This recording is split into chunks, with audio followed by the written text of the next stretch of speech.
Accreditation విషయంలో ఈరోజు జర్నలిస్టులు పెట్టిన ప్రెస్ మీట్ తర్వాత కొంతమందిని అరెస్ట్ చేయడం జరిగింది. ఎలా చూస్తారు సార్? ఎవరిని అరెస్ట్ చేశారు? అల్లం నారాయణ కానివ్వండి, టీయూడబ్ల్యూజేకి సంబంధించినటువంటి కొంతమంది నిరసన వ్యక్తం చేస్తే వాళ్ళందరినీ కూడా ఈరోజు అరెస్ట్ చేయడం జరిగింది. జర్నలిస్ట్ అరెస్ట్ చేయడం మీనింగ్లెస్ అసలు. ఎవరైనా కానీ అందులో వీళ్ళకి ఇచ్చిన ప్రామిస్లు ఇప్పటివి కాదు కదా. సైట్లు ఇస్తున్నారు, కార్డ్స్ ఇస్తున్నారు, లిబరల్ అక్రిడిటేషన్ కార్డ్స్ ఇస్తున్నారు. ఎక్కడిచ్చారు? ఇప్పుడు అందరికంటే ముఖ్యంగా మీకు ఎక్కువ ఇంపార్టెన్స్ ఎక్కడుంది? ఇక్కడ 3 లెగ్స్ గవర్నమెంట్ అయితే 4th లెగ్ మీడియా కదండి.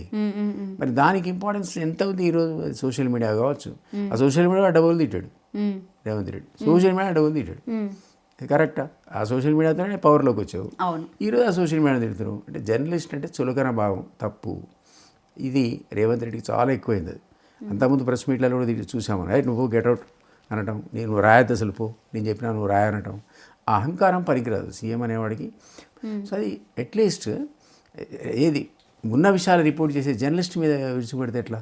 అంటే ఇప్పుడు చెప్పండి ఒకటి, కేసీఆర్ బేసిక్గా ప్రెస్ మీట్ పెట్టిన తర్వాత రేవంత్ రెడ్డి వెంటనే విరుచుకుపడి ఆయనకి నోటుకొచ్చినట్టు ఆయన ఒక సీఎం అని మర్చిపోయి ఆయన స్థాయి కూడా మర్చిపోయి మాట్లాడడం జరిగింది కదా. ఒక తండ్రిని అంతలా ఒక వ్యక్తి తిడుతుంటే, సీఎం స్థాయిలో ఉన్న వ్యక్తి తిడుతుంటే కొడుకుగా అతనికి కోపం రావచ్చు అంటారా కేటీఆర్ అనే వ్యక్తికి? రావచ్చు, కానీ ఆయన కూడా భాష చూసి పోయి మాట్లాడారు. నా ఎడమకాలు చెప్పుతూ కొడతా, ఎవరిని కొట్టేది నువ్వు? సీఎంని. సీఎం అంటే ప్రజలు కొడతాం.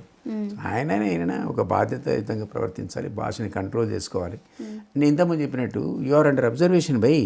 మీరు నేను ఇంట్లో మాట్లాడుకుంటే ఎవడు చూపించాడు, న్యూస్లో మాట్లాడేది పెట్టేవాడు. నేను ఎప్పుడైనా ప్రెస్ మీట్ పెట్టి ఏ విషయాలు చెప్తాను అది 12 పేరు కూడా రాడు. లోకల్ ఎడిషన్స్ ఎత్తేసారు అసలు. ఆయనదే మన ప్రాప్తంలా ఉంటుంది. అదే కేటీఆర్ మాట్లాడితే, ఒక ఎమ్మెల్యే మాట్లాడితే, ఒక కేసీఆర్ మాడితే ప్రామినెంట్ పతాక శీర్షికలు వస్తాయి. మీ పేపర్ ఎట్లా వచ్చింది? ఈ 50% ఏమో కేసీఆర్ అయితే, ఈ 50% ఫ్రంట్ లైన్ రేవంత్, బూతుల పురాణం.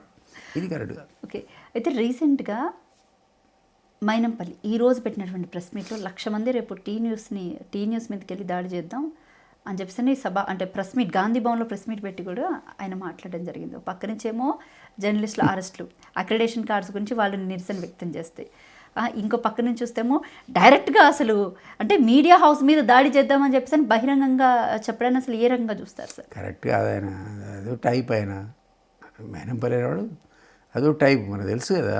అట్లే మాడుతున్నాడు ఆయన. ఒకప్పుడు హరీష్ని తిట్టాడు, కేసీఆర్ని తిట్టాడు, మళ్ళీ ఆ పార్టీకి పోయాడు. అదొక టైప్. అది కొందరు మైనంపల్లి మీద ఎవరు మాట్లాడినా కూడా న్యూస్ వేయడాన్ని అసలు ఏ రకంగా చూడొచ్చు? వాళ్ళు టార్గెట్ చేయడాన్ని ఏ రకంగా చూడొచ్చు సార్? నేను అనేది ఆయన గుండా టైపు. ఆ మాట అనద్దు అనుకొని అంటున్నా. ఇక నేను ఆ కాంటెస్ట్ చేశాను. ఆ కాంటెస్ట్లో ఇది మల్కాజీలో పోటీ చేశాను ఆయన మీద. సరే, ఆయన గెలిచినప్పుడు నాకు 40,000 ఓట్లు కూడా వచ్చాయి. ఎక్కడ చూడు అన్ని భయభ్రాంతలకు గురి చేయడం, మా క్యాంపులో వచ్చి కుర్చీలు బలం కొట్టడం, వాళ్ళ కార్యకర్తలు మమ్మల్ని డిస్టర్బ్ చేయడం. పోలీసు ఏం పట్టించుకుంటారు? ఆయన గుండా టైప్ అయితే అది జరిగింది. అది సరే, ఇక ఆయన నేచర్ మాకు తెలుసు. హరీష్ రావు కూడా రా, నేను వస్తున్నా అందులో కార్లతో, ఇది సిద్దిపేటకు వస్తున్నా, దమ్ముంటి రా అన్నాడు. అన్నది చాలా ఏళ్ళ కింద. Mynampally challenge Harish, I'm coming అని.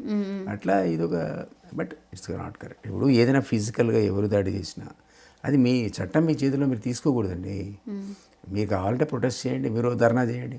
అంతేగాని 1,00,000 మందిని వేసుకొని పోతా, నువ్వు 1,00,000తో పోతే 10 లక్షలతో వస్తున్నాడు. అది ఎట్లయితే సొల్యూషన్ కాదు కదా. సో పరస్పరం కౌంటర్ ఉండాలి, దానికి రిజైండర్ ఉండాలి. అంతే తప్ప మీరు ఇష్టం వచ్చినట్టుగా దాడులు చేస్తాం, లాఠీలు పట్టుకొని పోతాం, కొడతాం, ఇది ఎక్కడే డెమోక్రసీ?